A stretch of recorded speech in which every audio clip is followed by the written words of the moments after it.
So, I have a pretty interesting combo here, and the whole deck is involved. Um, you could either kill yourself before you could kill your opponent, and quite quickly, might I add, or you can negate uh, killing yourself and try to gain life and this and that on the way to doing this infinite loop that would otherwise kill you. And then be able to attack your opponent the next turn once the loop timer has stopped. It would be nice to have haste too, but I didn't put that in here for this version.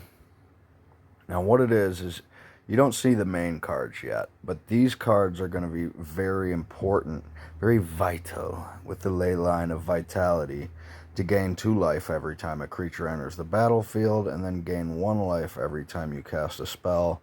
That'll negate at least 3 of the 8 damage coming at you as you continue to do this, and perhaps the loop timer will come before you're totally dead. So we're going to get these out, and then I'm going to go ahead and do this Genesis Ultimatum, and you'll probably see the other cards as soon as I pull that. So let's go ahead and, let's hit on that. It's going to take a couple turns here. It's probably the most ridiculous loop ever. There he is. He runs things. Okay, there's Omniscience. Now, there's basically one more card we need. Oh, mind you, I have Alhamaret's Archive out. So, instead of gaining 2 life and 1 life, I'd gain 4 life and 2 life. That's 6 to negate 2 of the damage at me, which ultimately will allow for me to win. I also have another support in here that does 2 damage to my opponent and gains 2 life every time I do a spell. Well, that will come in handy as well.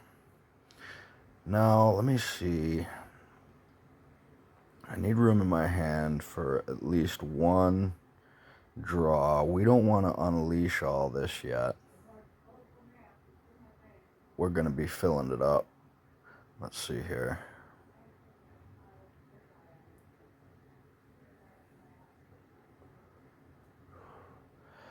There's one more card, one more secret card to the recipe, and there it is. Go figure. So we don't need the Genesis Ultimatum at all. Let's see. If we get that. We don't even need the Goblin Dark Dwellers. Yeah. So let's see what kind of damage we're going to do and what kind of life. We could negate it entirely. All 8 damage Summoner's Pact will get from fetching that goblin. We would take the 8 damage, 4 plus 4. And we could negate all of it if we had that other support. I can't think of it right now. I'll show you when the match is over. But that'd be 2, 3, 4, 5. Life gain doubled is 10. We'd even gain 2 extra life while dealing 2 damage per spell cast. But okay, so now we need 9 mana. Maybe this will do. What's this? Highlight. Okay. Ooh, 1 more mana. Don't screw me over here. Okay, there's the Reservoir. How perfect are things just entering my hand right now? But do I have... Will Omniscience give me all 4 is the question. Oh, and you know what? Omniscience might totally screw this combo up. Maybe not. Maybe it'll be perfect for it to go out of effect once the combo would loop. Let's see here. All right. And Omniscience is gone. Oh. Okay, give it a sec. We're good. We got all that out. Now we just need to cast him. We just need to cast him. We don't need Omniscience. because that could stop it once it runs out of its shield. As you see, that lost its mana that was gained from the Summoner's Pact. Now I don't have any mana. I guess my own. Could have used first ability to try to increase that a little, but that's okay. See, the good thing here is with the Emergent Ultimatum, it exiles itself. So even if I did use it, it wouldn't be the spell that the Goblin Dark Dwellers ever fetched back. So you're safe there. Instead of, like, it would stop the combo if it just fetched that back. I need 7 now, and I'm only going to get 6 here. Wait. Beautiful. Ooh, what's going on? Hold on. All right. Boom, boom, boom. Let's see what happens. Let's see if this will just drain the opponent before I die. Or what? I think I'm staying even. And it's pegging away at the opponent and building the creature up. So you don't even need haste, but you need patience, because it's going to be 2 damage at a time this way that you would kill your opponent.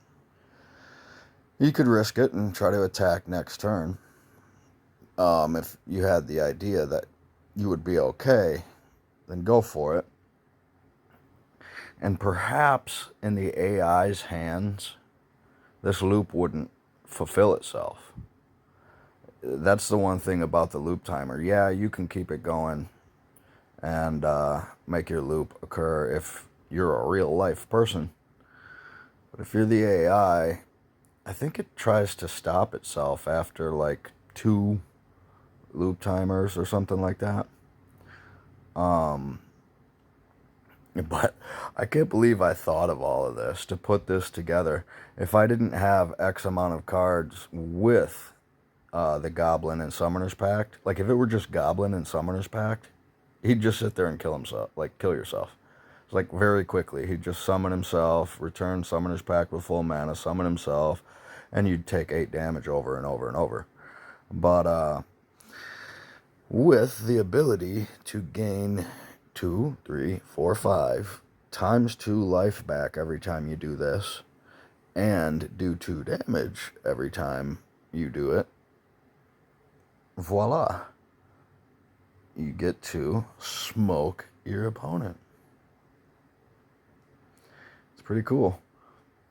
You could get him as big as you wanted, the Goblin there. Of course he has Menace, so he's unblockable. That's good in case your opponent has a blocker. Well, he's not fully unblockable. If he has 2 blockers, then you can be blocked. But still, that's some little extra help. With this Planeswalker, I had to have 6 supports, 1 creature, and 3 spells, because I don't want any other creatures for Summoner's Pact. And I don't want any other spells that could be returned by the Goblin, even if the AI did it. That's why I chose those other 2 that exile themselves as soon as you cast them. And they help get all that stuff on the board as well. So it works out. And I really don't think this combo has ever been put into effect by anybody else. I highly doubt it. It's so, like, particularly unique that, I mean, someone's just gonna randomly come into it based off of luck and I guess a lot of hard thinking. But yep, it's pretty cool. Summoner's Pact is a really awesome card. You can do stuff with the Shipwreck Dowser, that new exclusive card gift that they gave everyone with it, to return it with half mana, but the half mana becomes 0 now. It used to be 1 from half mana, but they changed that. I think anything with 1 mana cost just becomes 0 from half mana. But otherwise, those 2 cards would be able to loop And if you had prevent damage, then you could, you know, endlessly build your dowser up and cast spells and creatures and whatever you can do with that. But yeah, as you can tell, it takes a minute. But I'm sure we've had like combos back in the day that took way longer. I can think of some. I can think of one that I had to do manually, and it took me like almost an hour. The game got so lagged up from everything repeating, I guess, especially with gem conversion. And I manually had to do something for like an hour against a big boss like Nico Bolas or something like that. And so it could be worse. Another loop timer right before we're going to win. But here we go. This, and how this goblin is becoming as big as it is right now, almost in every single occasion, if you had these cards out, he'll always get as big as he will this time. Like there would be no difference in how big, unless you didn't have one of them supports out, and maybe it'd buy you more time of sorts. But I think maybe 2 health less, and you could keep it. I don't know. I'm remaining even right now, so you might have to have all of these to remain even and not kill yourself. But anyways, that's about the weirdest combo in Magic the Gathering Puzzle Quest. There you have it. If you have the cards and the Planeswalker and a little bit of patience, give it a try, but it's only for Legacy. And of course, there's way better, quicker ways to kill someone out there in Legacy. All right. See you guys.